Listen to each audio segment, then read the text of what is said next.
Jeff, you're bad at this. Just at least have a talk with me. Just meet me. I don't like you. You don't like me. So what?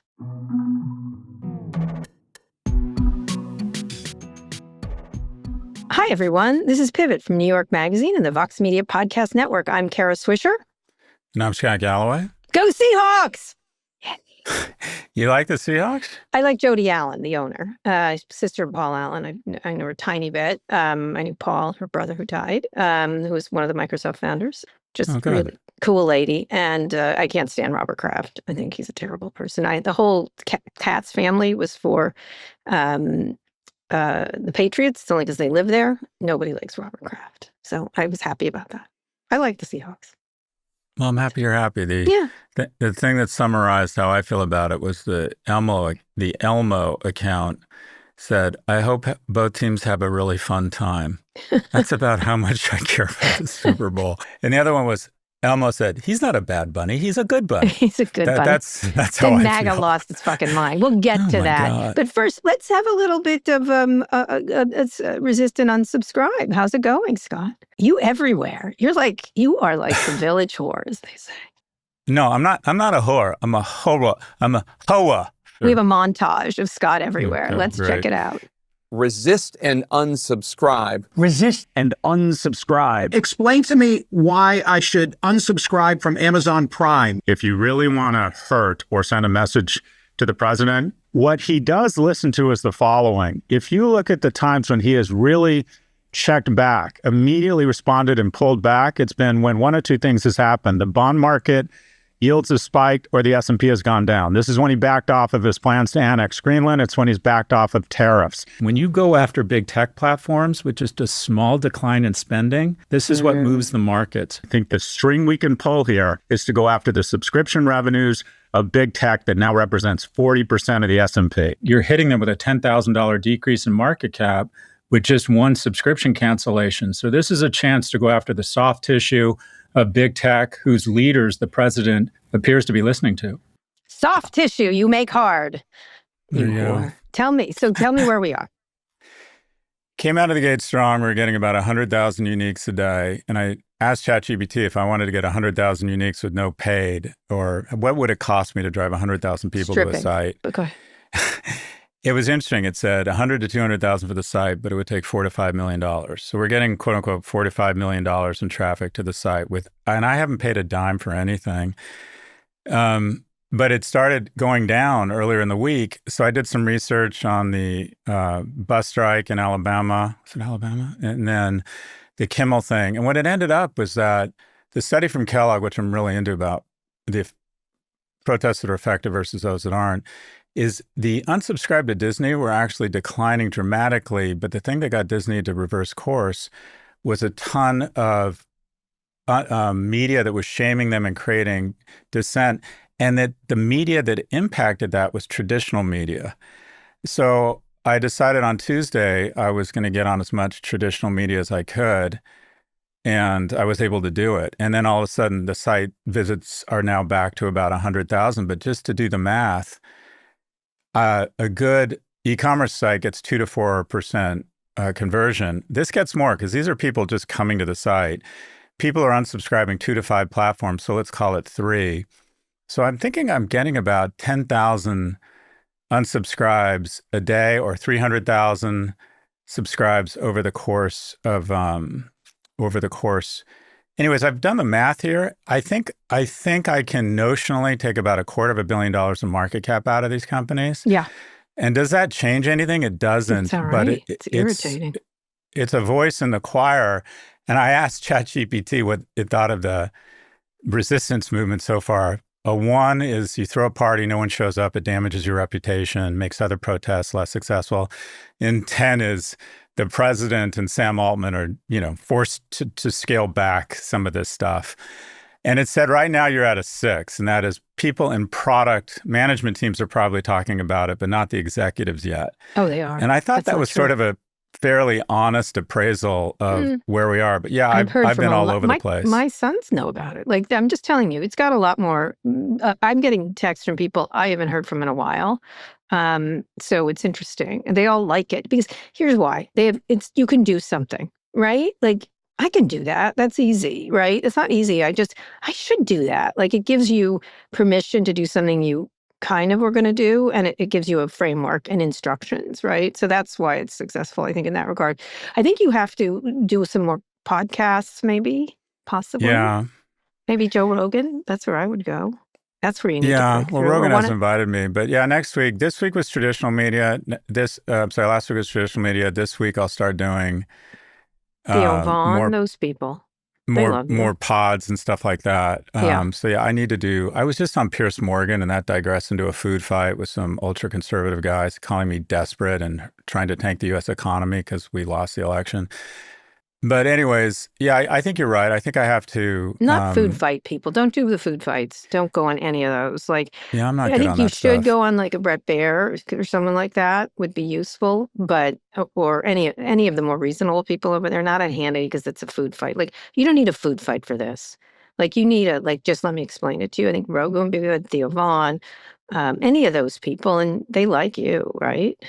Go on go on Mel's thing. Yeah, but Mel makes you come up to Boston. So I was invited to go on the PBD podcast, but similar to Mel, he makes you come to him, and he's in Fort Lauderdale. So I don't know. I should probably make the effort. Is it on the way to Boston? Oh, not that guy. Well, I got it. He is constantly wrong. If you want to be part of the resistance, you have to go behind enemy lines. He's going to do a food fight with you. Whatever. You're going to end up doing a stupid food fight. You need to go on people that want to listen and will have a normal debate with you, but not like, ooh, you don't want to be used as a chew toy for the right on this one. I'm sorry. It just doesn't. A chew toy for the right. Yeah. I like tasty. that. So I don't know. Well, I'll think of more ideas. I have some more ideas and stunts. I mean, like, you'd be better off on like a Mr. Beast or like somewhere, like something where there's more, like that kind of stuff. Like, just. But one of the Ground Zero CEOs called me Saturday morning, and they're so good. They're so smart. They're just like, I just want to understand it better. How are you? What could we do better? And like, I got off the phone and I'm like, maybe I should take them off the list. And I'm like, oh my God, it's what they do.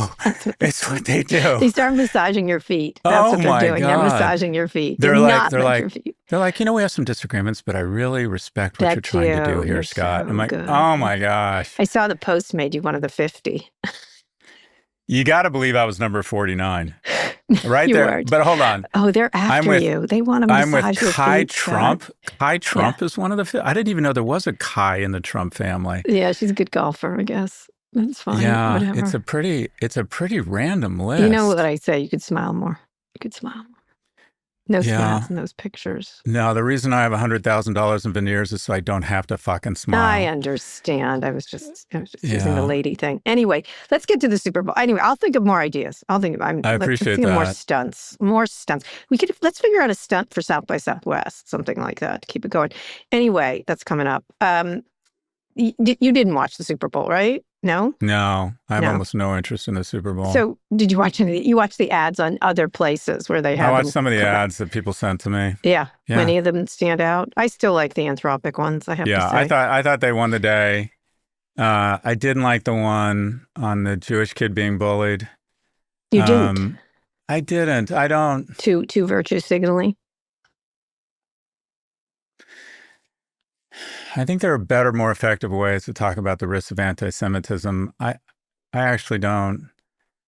In a weird way, I feel like it almost normalizes it or raises the prospect of bullying a Jewish kid. Little after-school special kind of tone, that kind of thing. Yeah. It's so funny. What I noticed I don't know if you've noticed this. I went to my kid's school when he was a seventh grader in middle school, and there were ninth graders coming down the hall, and I was way behind him, and I thought, oh, this can be interesting. In the seventh grade, if I ran into ninth graders in an unsupervised environment, they would pants me and throw me in the trash and take my lunch money. Sorry. And instead, now they're like, hey, little man, and they high five them. Yeah. I think things have changed a lot. For some people. In school. Yeah. Yeah. The ads are always fun to watch. The whole Bad Bunny thing, I'm like, he's the most popular entertainer in the world. We'll get to Bad Bunny in a second, but my favorite, I really liked the Anthropic ads. I like the Elf ad. I like the funny ones, the Elf ad. There's a whole bunch of them that were super funny, and I prefer those. And of course, I have to say, the Lay's potato chip ad got me.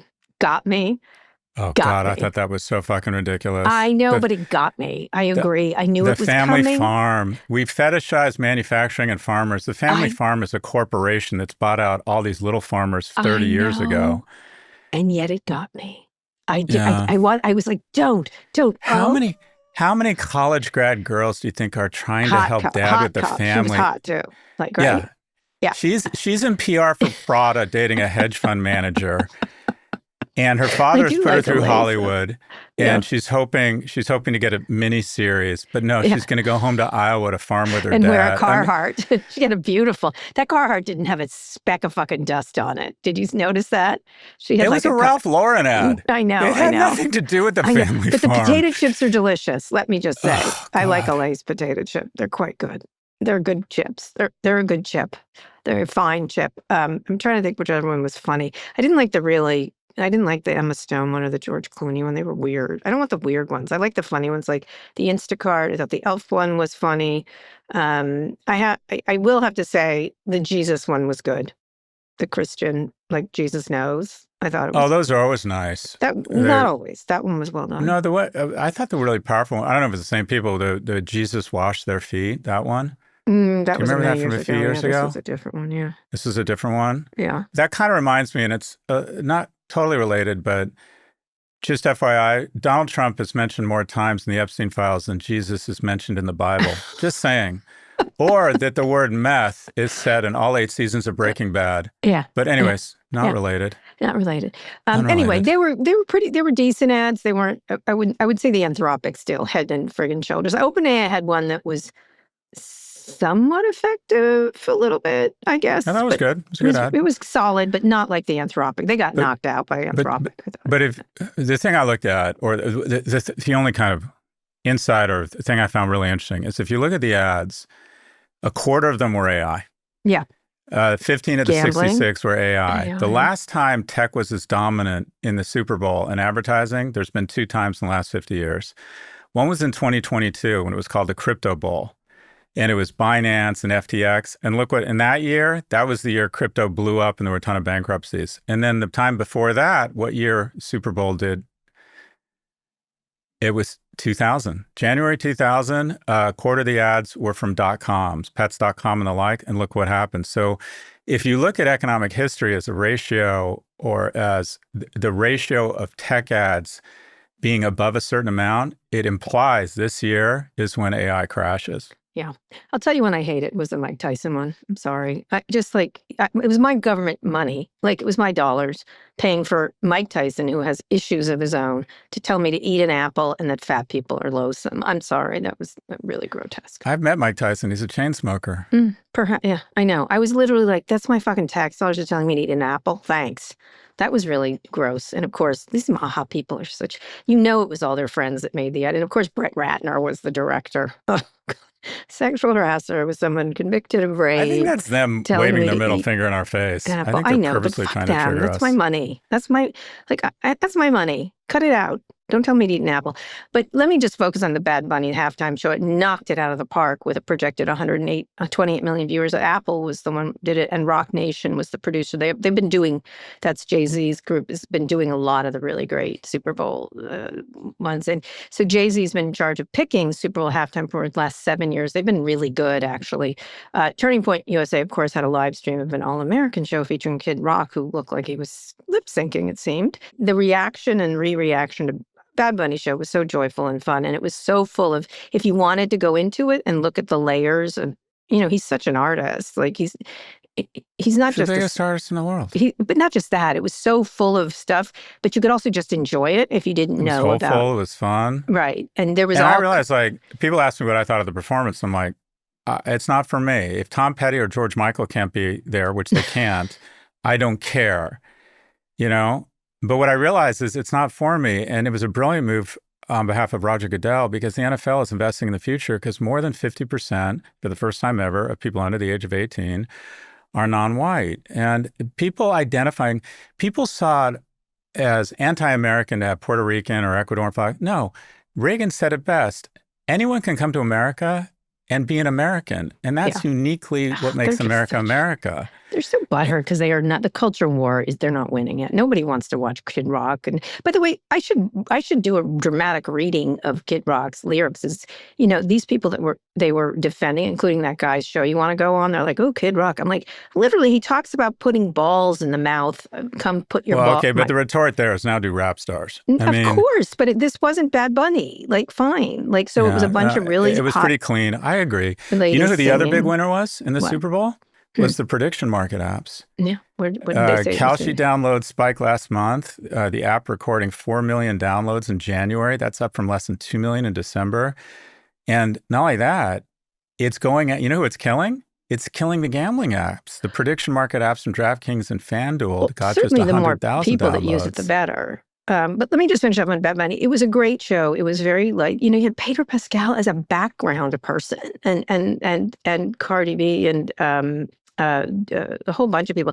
And I thought Ricky Martin was lovely, looking fantastic, and Lady Gaga was great. It was so joyful, and for them to attack it and shows just what a bunch of fucking losers they are. I'm sorry, they just really are. It was so beautiful and so life affirming and forward thinking, and it is where our country is in a lot of ways. And all I wanted to do is I've been trying to take Spanish myself, learn Spanish. I've got to learn Spanish so I could understand what he was It's saying. a beautiful language. I took it for 5 years in high school. Me too. I took him to 7th and 12th grade. I can barely order at a Mexican restaurant. Me too. And I've gotten one of those apps and I keep coming on and off of it.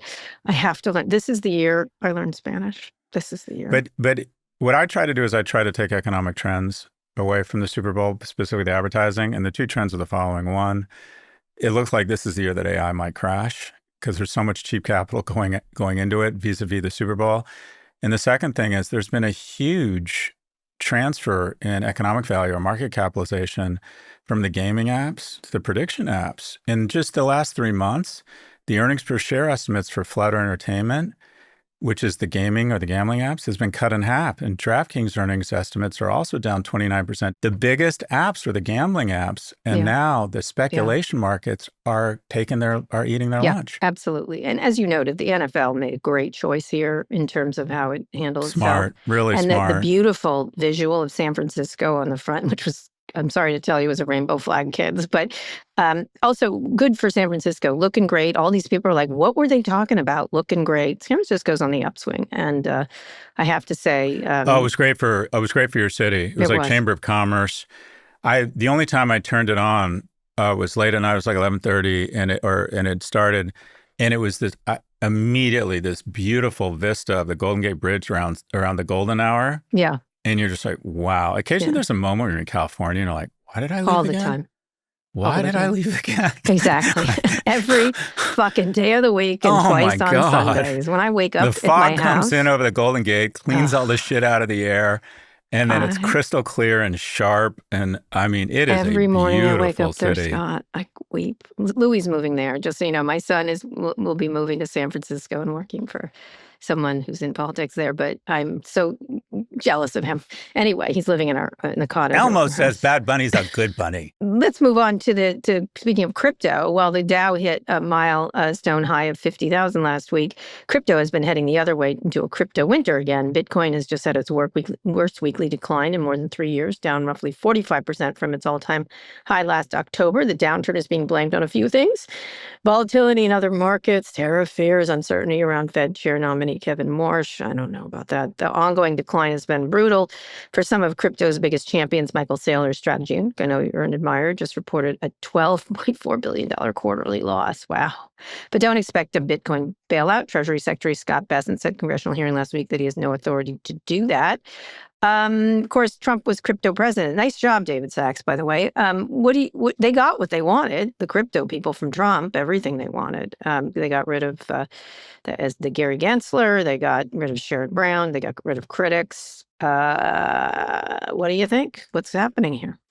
Well, first off, I should just point out that I am easily the worst crypto investor in history. Yes, because you just... I finally threw in the towel and I bought some shares in a Bitcoin treasury company. I bought it at 14, and within 45 days, I sold it at $4.50. Oh, nice done. Well done. Well done. Yeah, well done.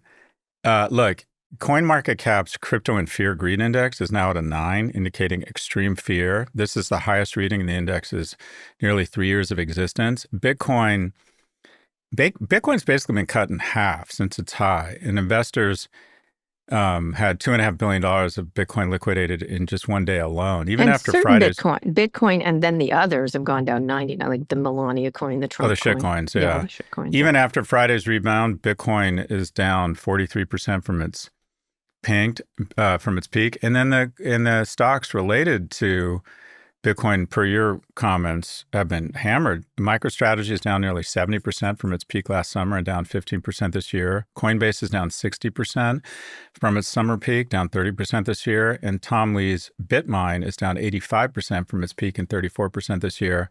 Crypto volatility is currently about 8x higher than that of the S&P 500. But what I would say is the following, and I don't get this market. I respect that Bitcoin has established itself as a tangible asset because of scarcity value, because of its technology. I think the rest is pure speculation. But what typically has happened over the last decade is when Bitcoin has these drawdowns and there's all this fear, over the last 10 years, when we look back, those have been buying opportunities. So I always like to talk about what I'm thinking of doing. If Bitcoin keeps getting hammered, I actually might buy a little bit, not because I believe in crypto, but because I like diversification. And I do think this market is incredibly volatile. I do think Bitcoin has established itself as a legitimate asset class. But what's unusual is typically Bitcoin is meant to be, it should benefit from a weak dollar and inflation, and it's not. Yeah. And it ends up that it's not the default contraindicator of a weakening dollar. It's so silver, gold, that kind of stuff. We'll see. At the end of the day, the crypto is really, it's not investing. It is speculation. I would argue that a little bit of money, 1% to 3% of your portfolio in Bitcoin may not be a bad idea. But like I said, I'm Bitcoin, the world's not worst. The other shit coins. I would not do any of the others. The others to me are just greater fool theory come to life. Yeah. You sucker. I call them sucker coins. They're really. And you have to watch it every day and all this that. It can take a real. Volatility is fine. If you're willing to endure volatility, it means you'll get greater returns. But what you want to do is you want to diversify across multiple volatile asset classes such that your mental health is somewhat protected. One of the reasons I like owning real estate is I don't have a scorecard every day. And also, if you're looking at your phone too much, and you're really good at this, if you're looking at your phone too much because you're checking your stocks all the time, A, that's a hit to your human capital, and B, you never want to go all in on one thing because the markets trump individual dynamics. And Amazon, if you bought $10,000 worth of Amazon in 1999, it was worth $400 by the end of 2000. And that takes a huge emotional toll on you. It does.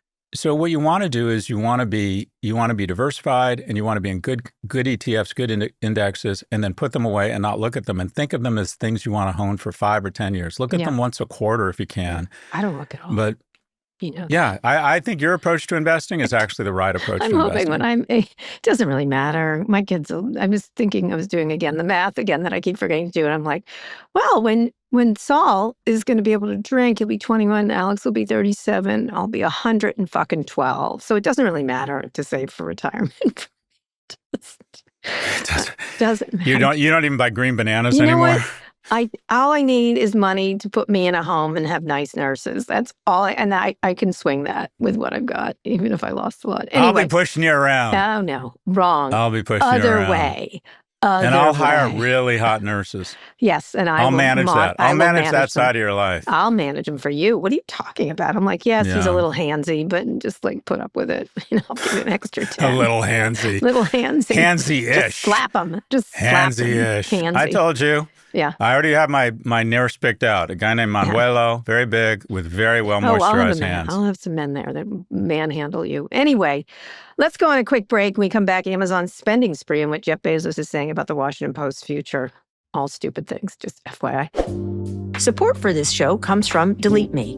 Whether you're a public figure or a private citizen, it's easier than ever for bad actors to get your personal information. I've tried Delete Me a lot, and I really have had a great time figuring out how much information data brokers have about me. It's scary and it's surprising, and I am always disturbed by how much they bring together and how sometimes wrong it is. So it's really important to get your data in line with things. A dashboard on Delete Me is very easy to use, and you can tell them what you want deleted and what you want to keep an eye on. Delete Me makes it easy, quick, and safe to remove your personal data online at a time when surveillance and data breaches are common enough to make everyone vulnerable. With Delete Me, you can protect your personal privacy or the privacy of your business from doxing attacks before sensitive information can be exploited. The New York Times Wirecutter has named Delete Me their top pick for data removal services compared to others out there. Take control of your data and keep your private life private by signing up for Delete Me, now at a special discount for our listeners. Get 20% off your Delete Me plan when you go to joindeleteme.com/pivot and use the promo code PIVOT at checkout. The only way to get 20% off is to go to joindeleteme.com/pivot and enter the code PIVOT at checkout. That's joindeleteme.com/pivot, code PIVOT.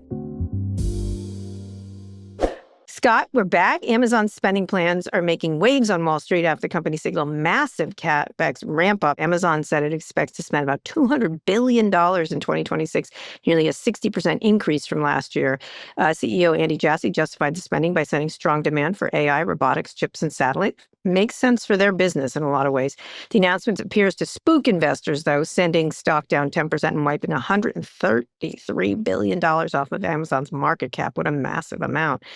Let's talk about this. They are at the same time, they're the suck-uppery that Jeff Bezos has been doing, and Andy Jassy too, for Trump is reaping benefits. Under Trump's new tax law, the company's corporate tax bill fell to about $1.2 billion last year, down from $9 billion the year before, even though profits jumped roughly 45%. So what Scott says is corporate tax is just like, this has been a boon for, Trump has been a boon for these people.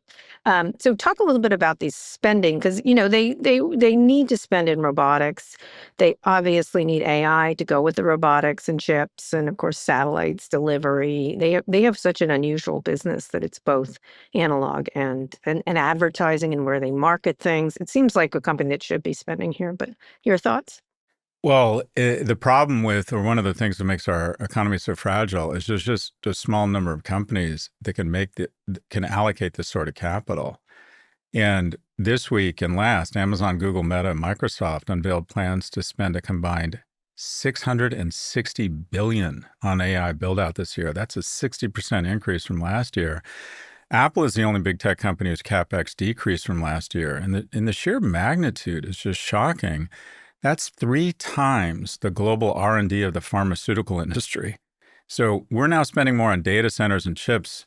We're spending treble what we're spending on trying to research treatments for cancer and diabetes. It's more, they're spending more than it costs to build the U.S. interstate highway system. We're spending more. Those 4 companies are going to spend more than we spent on the Apollo moon program and the International Space Station combined. And it's the equivalent of spending about $2 billion a day on AI. But what I think you're looking for, if I look at the stocks that are responding to the market positively versus negatively, it's okay, a big I is really impressive because it separates you from the rest. Like Snap can't spend billions of dollars to increase the AI targeting of its ad stack. Most companies just can't spend that kind of money. But the company that's really done well here is a company that not only has the huge CapEx, but also is right away showing that they can garner the return that justifies that I. And that company is Meta. Meta is showing increased click-through, increased advertising, increased ARPU, and it's saying, this is working for us, so we're going to outspend every other media company in the world, maybe with the exception of Alphabet. But these types of investments, there's just no getting around them. They're absolutely staggering. I can't figure out if it's good or bad. I guess I'm hoping it results in a lot of occasional jobs. Wouldn't you imagine lots of their business does need this kind of stuff? Like you're speaking of advertising, they do a lot of it in marketing, right? So they have to understand what's effective to bring up for people when they search on Amazon. Their logistics of their various centers, where the fulfillment centers, the robotics. It seems like a lot of this stuff does lend itself to AI being more efficient in that, or giving them efficient instructions. I would imagine their business lends itself to this. And you're right, they're the only ones that can spend this much. And then once it's spent, nobody can catch them ever. It's just going to have very weird second order effects, because if you look at where the money's being spent, if you look at data centers, most of them could have their lights off during the day. A huge data center that costs hundreds of millions to build employs what a Chili's employs. And so obviously a huge burst in vocational skills, but then what happens? There's no really ongoing employment here. And what I look at is, all right, if you think about, I mean, people say, is AI going to affect me? And my standard line has been, AI is not going to take your job. Someone who understands AI is going to take your job. And what you need to think about is AI complementary to what I'm doing, or is it a substitute? And Justin Woofers, the economist from Michigan, pointed this out. If you think about, my mother was a secretary. She would be out of work right now because AI came along and word processors. At the same time, everyone thought ATMs was going to put bank tellers out of business. There are now more bank tellers than there were pre-ATM because what they said is, let's use technology to upskill you so you can give people mortgages, figure out their financial planning. So it just is at a ground level, it's like, okay, how do I use AI as a weapon as opposed to being on the wrong end of the weapon? But this is, the economic reshaping here is staggering. But I do think we're at that point now with all great technologies that end up going on to be hugely important, that this is, I think we're overdue for a correction. And the technology I keep coming at, and I'm about to buy stock, is Novo Nordisk just hit a 5-year low. Novo Nordisk actually rebounded yesterday, but Novo Nordisk, the maker of, I forget which one it is, Ozempic or Wegovy. And I always tell people the most important technology is not AI, it's GLP-1. And talk to somebody who loves AI and uses it. Speaking, there was an ad for it. No, Serena Williams did at Super Bowl, by the way. Well, talk to anyone someone who uses a lot of AI at their work, really enjoys it, gets a lot of use out of it. And then, but that person is also on GLP-1. Ask them what's having a more profound impact on their life. Yeah. Can you do a short rant about the corporate taxes and the benefits of being in the Trump administration for these companies by sucking up? Unless you don't want to. Well, look, as a percentage of GDP, corporate taxes have never been lower. And as a percentage of GDP, wages have never been lower. And as a percentage of profits, corporate profits have never been a higher percentage of the of GDP. In some, there's always a healthy tension between capital and labor.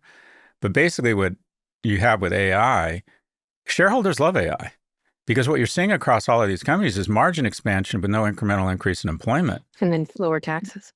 That's great for shareholders. And then the lower tax argument is basically the strategy for the last 40 years in the Republicans. If we just lower taxes, it'll trickle down. All it's doing is just pushing back debt on young people.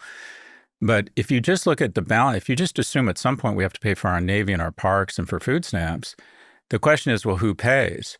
Yeah, I can't believe they went from $9 billion to $1.2 billion. That is a savings. Oh, God, I wish What's my this? taxes Repeat that, Kara? Amazon's, under the Trump's new tax law, the companies, this is Amazon's corporate tax bill fell to $1.2 billion. Automatic expensing. Yeah. Yeah, it's because you can. 45%.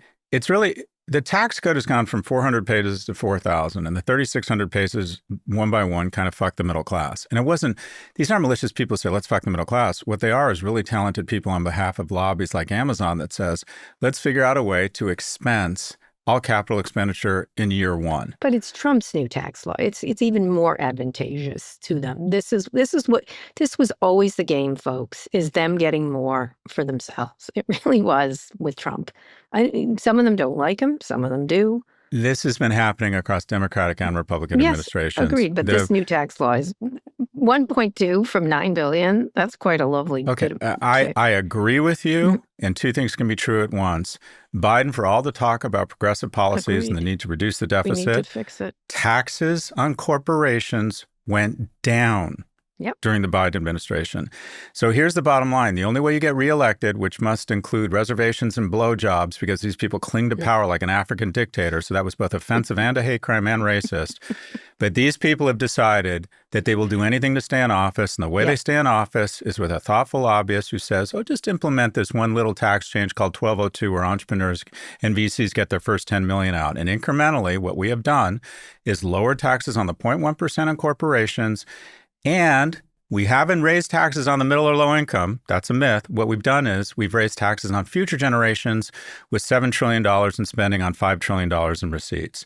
So the people who've had their taxes increase the most are a 55-year-old who is now 25.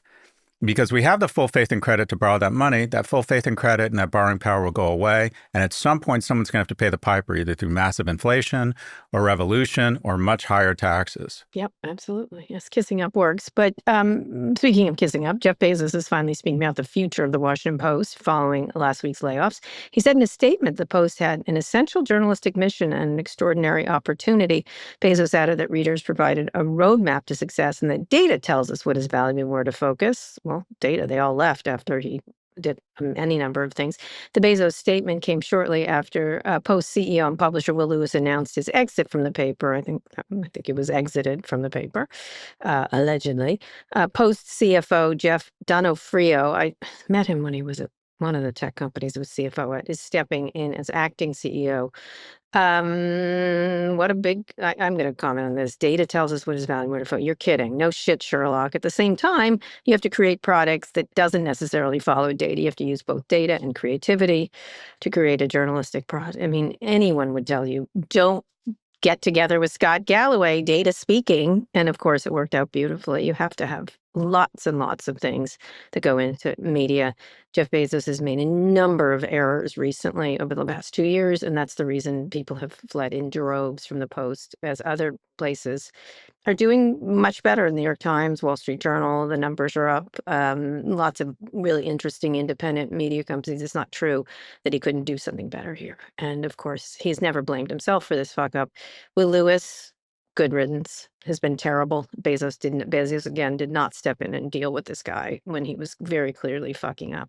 So that's my thoughts. You don't have to have any, but you can.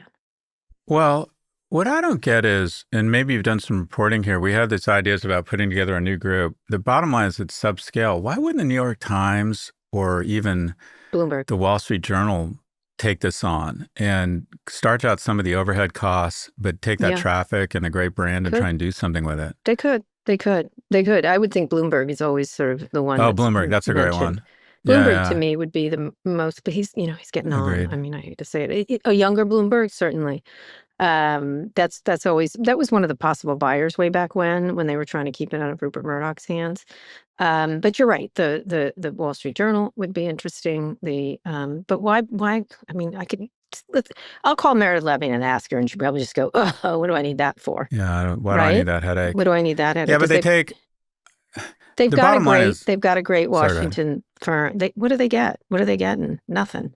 Well, I'm Nothing, just going to be I'll tell you how this would work. They would go in, they'd buy the brand, they'd buy the subscription, they'd pick their 40 or 60% most talented journalists. Most of whom they've hired, but go ahead. They'd clear out the admin, the sales teams. I mean, the bottom line is print journalism, or whatever you want to call this type of journalism, is in structural decline. Yep. And it requires, and everyone wants to talk about reinvention. Sure, you have to invest in innovation, but more than anything, it requires consolidation and cost cutting. Yeah. And the Washington Post, why wouldn't, I would just think that the Washington Post would be an outstanding Washington bureau, and they've built a lot of credibility. They have a decent subscriber base, but they don't have the technology. It's not a decent, it was until this past year, it's cratered because of decisions Jeff Bezos has made. Direct decisions by Jeff Bezos. I've heard their traffic, their website traffic is off by nearly a half in the last 3 years. Anyway, it's. But you're buying. You're buying a great brand. A vehicle is how I look at it. But what you have to do is, I mean, to a certain, I hate to say this, it's a perfect candidate for a prepackaged bankruptcy, and that is, you declare bankruptcy, you clear out all the obligations, including probably an overpriced headquarters, all the obligations they have, and you say, okay, 30% of you are keeping your job, and that's it. I mean, no solution here is elegant that's going to paint a brave new way. Everyone's hoping, if there's some guy who comes in and thinks, you know what, I got $5 or $6 billion, I'll waste $1 billion over the next 10 or 20 years, fine. I don't know if that person, it's like they say in therapy, no one's coming to save you. Yeah. But I don't, it is a great brand. Oh, yeah. It's a great brand, and there's a lot you could do with it that's different, and that if you had some of the breathing room. But you got this meddlesome owner who every time he meddles does something stupid. He hired. Do you think he's meddlesome? I do. I think he is. I think he meddled in the Kamala thing. It was him. He meddled in all manner of things here. He's meddled in a lot of stuff. And you know what? Let me just tell you, Jeff Bezos, let me speak to you directly. You are an astonishing entrepreneur. You did amazing things with Amazon. You went left when everyone went right. Everyone didn't believe you. You really know how to run an e-commerce company, and you're okay at space. I think it's a little bit more of a luxury for you, but whatever. Go for it. I don't care if you spend your money there. But you don't know squat about media at all. And to act like you're an expert in this is really exhausting. And you're not. You suck at it. You should get out of it. And you're just not good at it. I don't know why we listened to you for 5 seconds on this topic. There's lots of smart people who know about this. You should put it in their hands or just sell it. Just sell it. You don't care. The problem is... Buy Vogue, Jeff. Go ahead. Sorry. Yeah, go bye-bye. The problem is whoever buys this is inheriting an unsustainable cost structure. Yes, and I'm aware. So it's either a prepackaged bankruptcy or you say to the current owner, look, you're going to have to do the hard work and clear out a lot of the costs here. Which he may be and doing. You probably have to bolt it on to another infrastructure, whether it's Bloomberg or the NYT or the Wall Street Journal. But if a bunch of people get jonesed up into raising money and finding people and try and reinvigorate the thing, you're basically going to create, it's trying to bring Frankenstein back for a second time.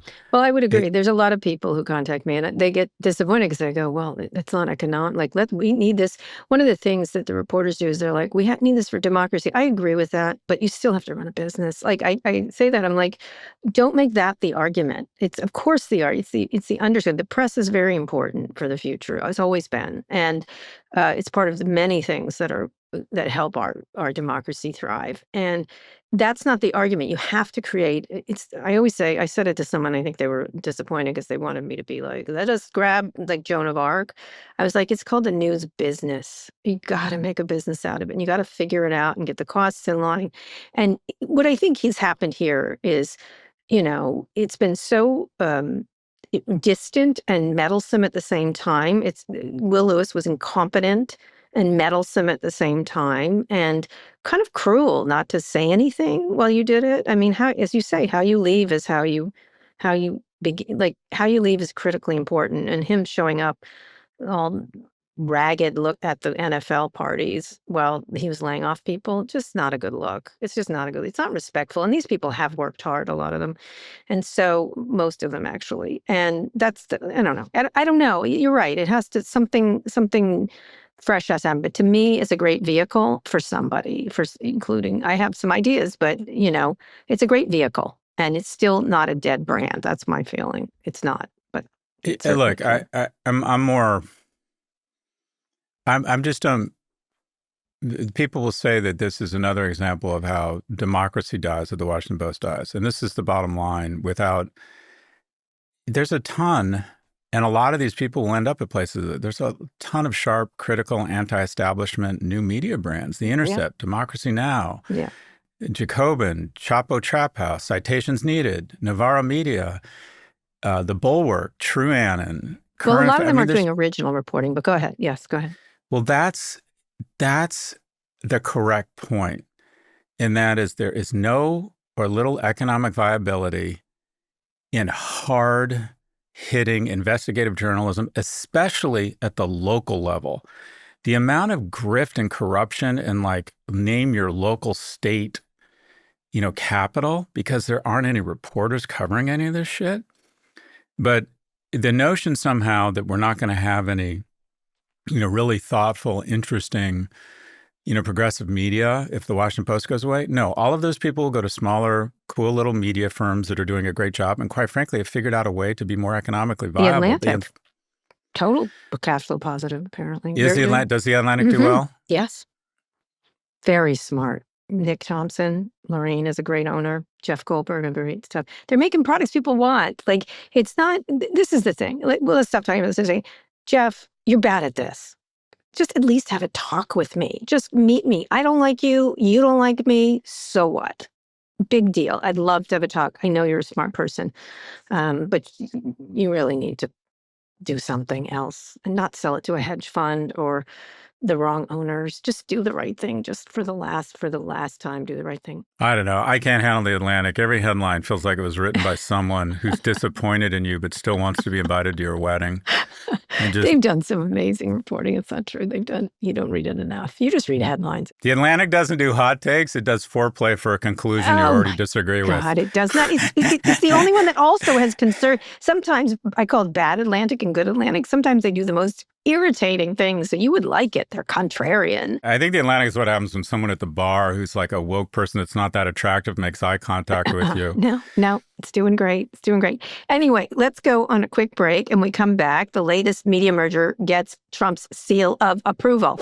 Support for this show comes from Vanguard. If you're a financial advisor, then you're probably thinking about how to set up your clients for success. A fixed income strategy like bonds is a good place to start. However, with tricky markets and rate shifts, there may be some unforeseen risks. That's why having a partner with scale and expertise matters. Vanguard brings both. Vanguard bonds are institutional quality. Institutional quality isn't a tagline, it's a commitment to your clients. It means top-grade products across the board. The lineup includes over 80 bond funds. They're actively managed by a 200-person global squad of sector specialists, analysts, and traders. A lot of firms love to highlight their star portfolio managers like it's all about one brilliant mind making the magic happen. Vanguard's philosophy is a little different. They believe the best active strategies shouldn't be locked away with one person. They should be shared across the team. So if you're looking to give your client consistent results year in and year out, go see the record for yourself at Vanguard.com/audio. That's Vanguard.com/audio. All investing is subject to risk. Vanguard Marketing Corporation, distributor. Scott, we're back with more news. This is interesting, speaking of media stuff. President Trump is now endorsing Nexstar Media's takeover, a $6 billion acquisition of Tegna, saying it will help knock out the fake news because there'll be more competition. These are two giant local firms. Back in November, Trump seemed to be opposed to the deal, writing on True Social, no expansion of the fake news networks. Now, I guess they sucked up to him because of Jimmy Kimmel, everything else. Nexstar owns or partners with over 200 stations. With the addition of Tegna, it would cover roughly 80% of the country. I would call that a monopoly. The FCC currently prohibits companies from owning broadcast stations that reach over 39% of U.S. households, so that's double. So Trump obviously shifted because, I don't know, is there a donation somewhere, something else? I don't know. But it's a massive, they're allowing this merger and then opposing the Netflix one. It's so ridiculously hypocritical every time they turn around. They like one thing but not the other. Any thoughts on this Tegna Nexstar thing? Yeah, but the Atlantic is like the person that ruins brunch by asking about the long-term implication of eggs. Okay. They're doing great without your insults. What? Tell me about this one. Every Atlantic journalist thinks that sex is a phase you'll outgrow. Okay, let's move along. Nexstar, Tegna, much more significant. You and I are both talking to Democratic candidates for president, and one of the platforms I think they should adopt is trust busting. We need to go the other way. If you want to bring prices down, you can't have 3 chicken companies. You can't have 3 pharmaceutical companies. You can't have 4 streaming media platforms. You can't have 1 search engine. You need to break all of these guys up. We need to go the other way. And we need to separate the whole point. I mean, can we talk about Ted Sarandos' congressional testimony? Because I think it's related. Sure. You had some coin-operated Republicans who are being funded by the Ellisons. Yeah. Try to say... Tim Scott, particularly recently, has been try to say, I'm worried about Netflix claiming that 50% of Netflix children's programming is LGBTQ content. Yeah. And just so you know... They never cared about antitrust. Media companies are allowed to have a viewpoint. Yes, they are. Fox has a viewpoint. They don't, It has though. a bias. They don't. CNN has a viewpoint. It has a bias. Netflix, as far as I can tell, is the most apolitical of all of them. Agreed.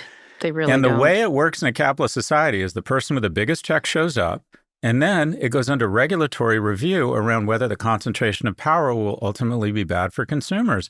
It has nothing to fucking do with how much LGBTQ content you think incorrectly has been incorporated into kids' content. And to see all of a sudden these Republican lawmakers start talking about media bias and free speech, it's just insane. It's like, okay, how much money are you getting from the Ellisons who don't want to do what you do in a capitalist society and just pay more for the prize you want? So this politicization or weaponization. Trump should have nothing to do with any of this. Yep. He should be, oh, well, as far as I understand, highest bidder wins, and I appointed the FTC and the DOJ to do a review. Yeah. That's it. Even the Ellisons. He shifted. He shifts on everything depending on who gives him money. But that's, Yeah, so I hope that, and by the way, I've said, and I talked to Ted Sarandos over the weekend, I've said I hope neither of them get it. I think there's too much concentration of power here. Yes, I don't think one man should control TikTok, CBS News, and CNN. And I also don't think Ted should control what is kind of, I'm going to call it the Walmart of content with Netflix and the LVMH, HBO. I'm like, ultimately, that'll give you too much pricing power. It'll be good for shareholders. If I were on your board, I would tell you to do exactly what you're doing. But we don't need one man owning TikTok, CBS, and CNN, and we don't need one person owning HBO. And it's not one. I mean, Ted is not the Ellisons. The Ellisons are owners. Well, one company, but they'll all be focused on. You get my meaning here. I get it, except that the Ellisons have promised to change. Of all the people that are actually trying to change it, the Ellisons have promised Trump they'll make CNN. Netflix is the least political. Correct. Their bias is more subscribers and shareholder value. Correct. That's what their bias is. Right. The Ellisons seem to have more of a quote-unquote political. Thumb on the scale.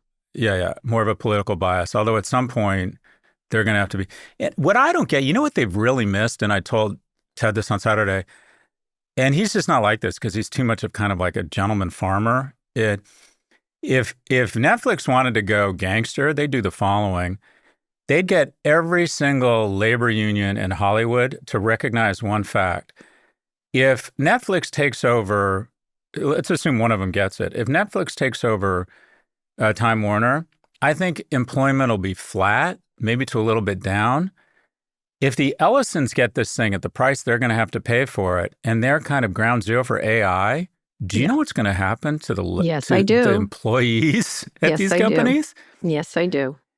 Dad is going to say, all right, we've got to figure out a way to justify this cost. By the way, I am huge into compute and inference, and I'm buddies with Sam Altman. I have no love for Bryan Cranston or these directors or these precious screenwriters or script writers at SpongeBob SquarePants.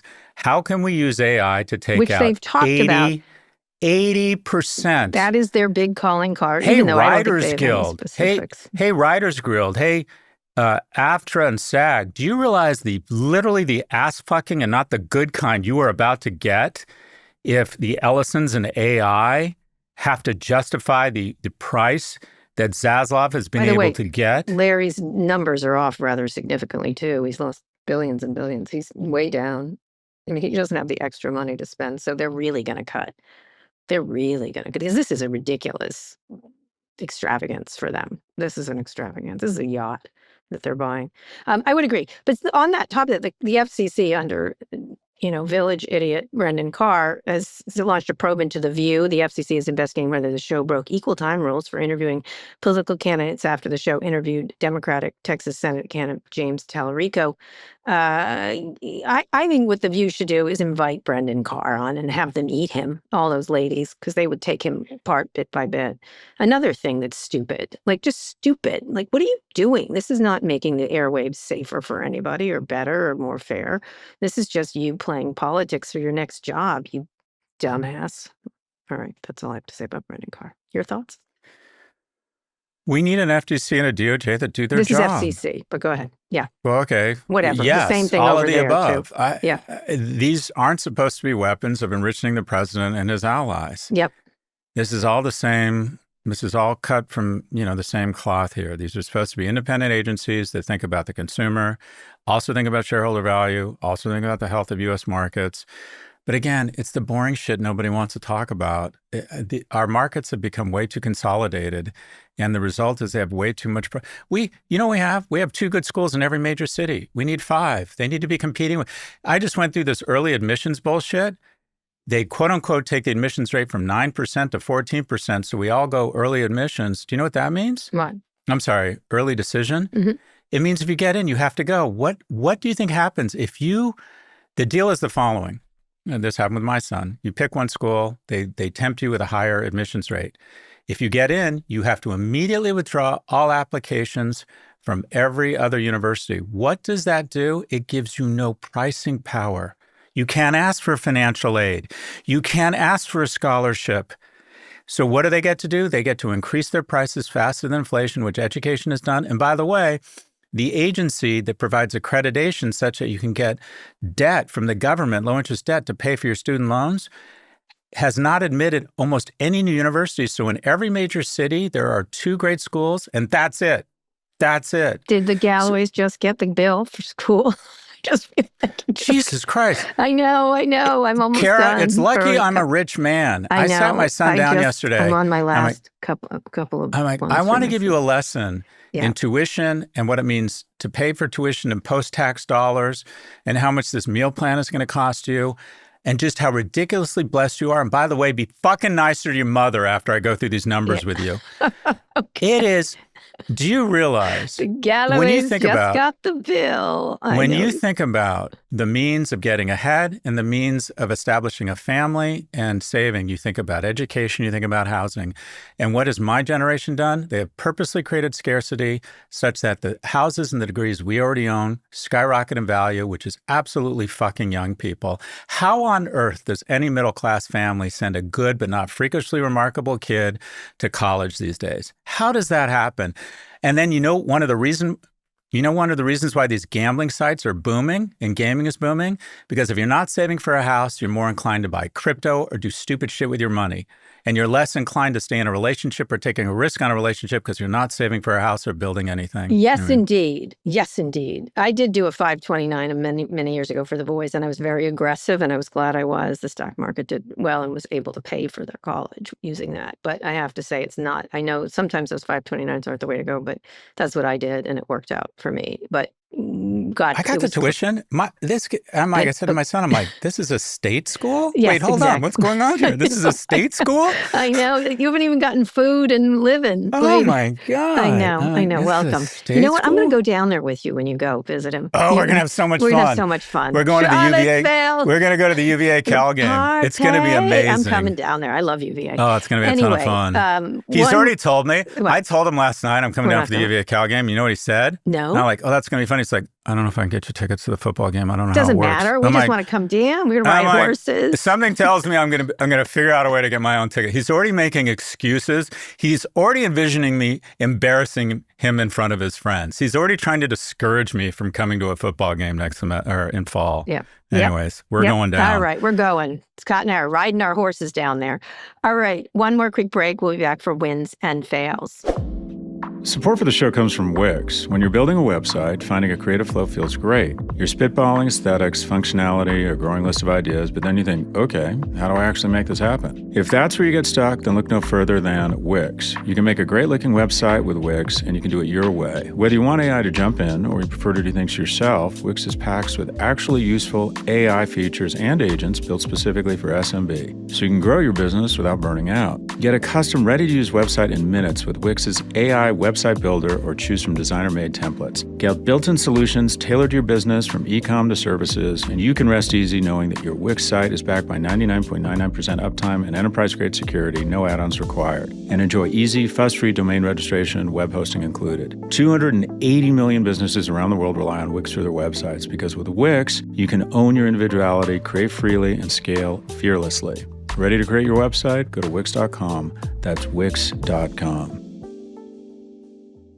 Okay, Scott, let's hear some wins and fails. I think I'll go first.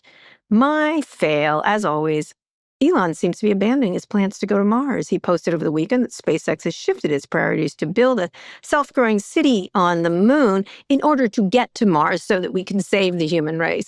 This guy changes his tune so much. It's just like, oh my God, when are you going to stop believing this nonsense? He's done an amazing job with the things he's had here on Earth, but not compared to the lies he tells about what he's going to be doing in the future. But he's going to the moon, folks. So that's what he's doing. Again, sounds good. He should go. I think it's a great idea. More Elon off the planet, the better. Sounds great. My win is I got Scott Galloway to watch Heated Rivalry. How'd you like it, Scott? I did it on edibles when I was jet lagged, and I am rethinking everything, Kara. I'm absolutely rethinking everything. I thought it was wonderful. I really it's just really well done. And I think it's important. I think young people need to have more sex. And There's I a lot of think, sex in it. oh my God, crazy sex. Well, sex is their way to get to intimacy. You do see that, right? That's how they move. Dudes use sex for intimacy. Women use intimacy for... No, wait. Women use sex for intimacy. Men use intimacy for... Did some of it kind of shock me? And like I immediately had to go to that lesbian series just to get my mojo back? Yeah, a little bit. A little bit.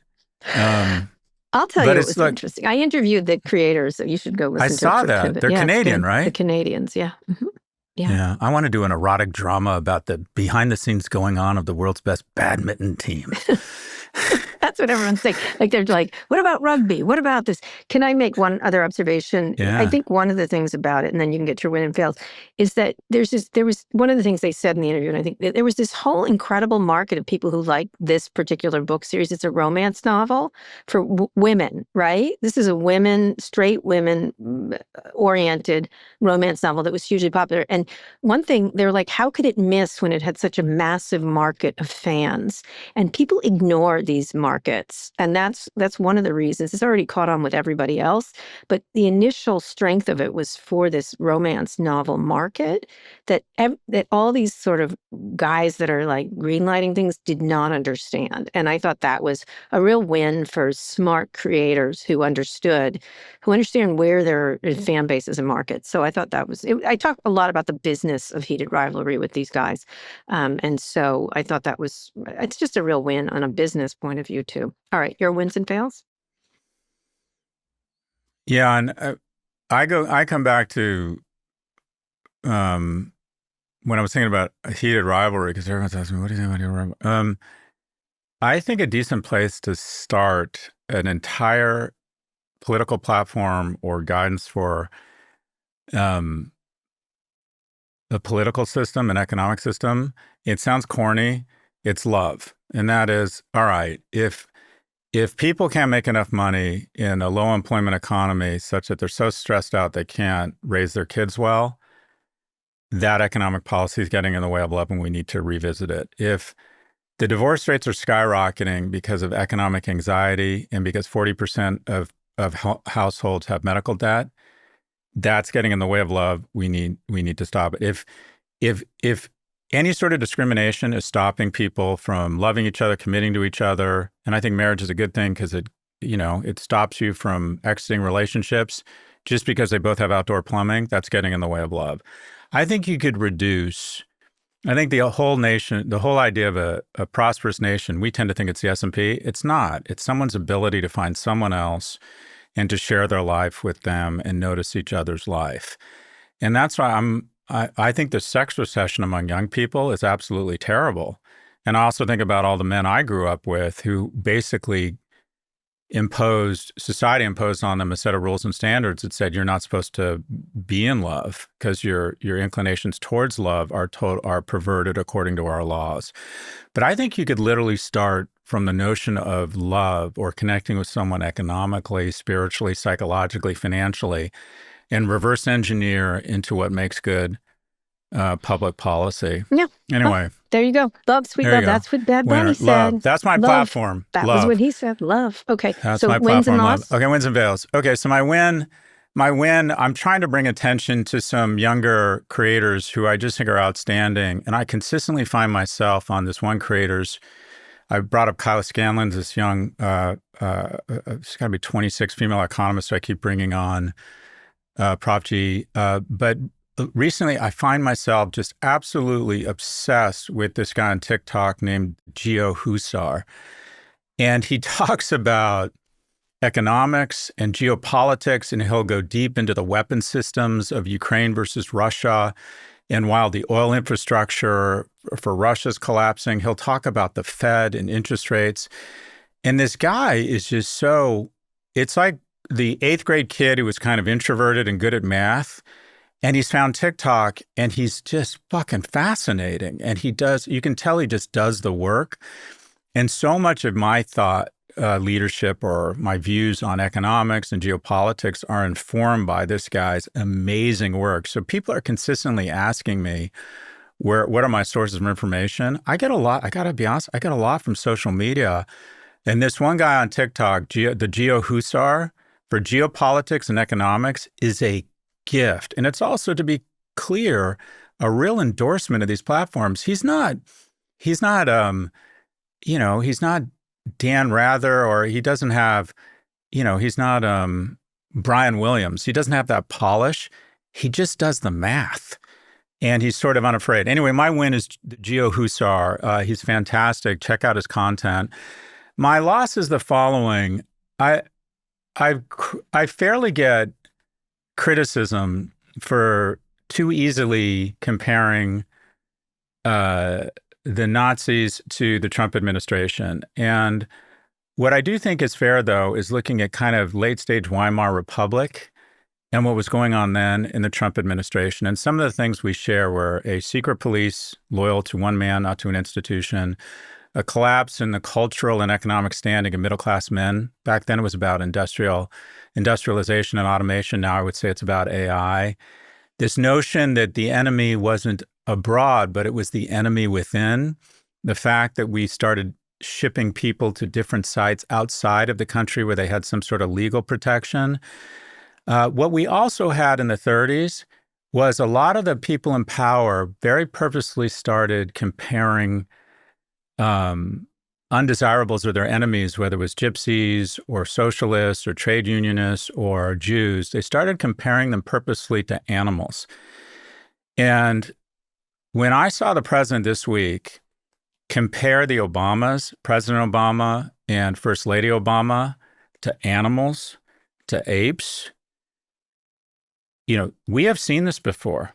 When you normalize the dehumanization of people based on their ethnicity or on their beliefs or on their religion, you have to shut that shit down right away.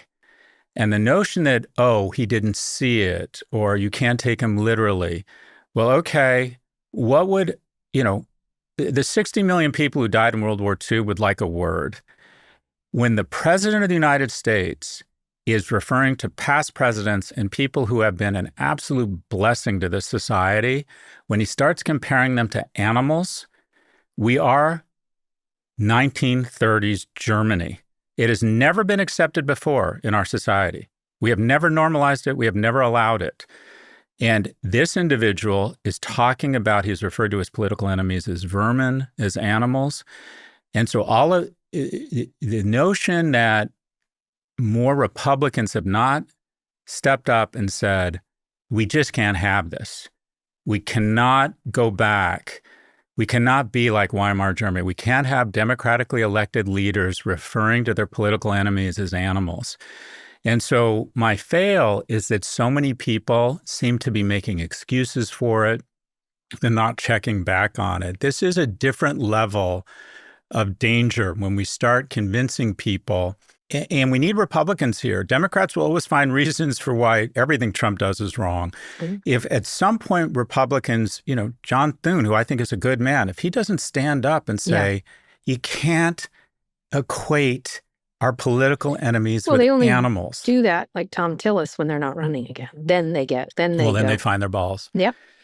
Anyways, my win is the Geo Hussar. Okay. My loss is the normalization of referring to people as animals. It leads to very dark places. Yeah, I think your comparison is just fine. But anyway, before we go, listen up. If you have a juicy situation you'd like our advice on, call us at 855-51-PIVOT.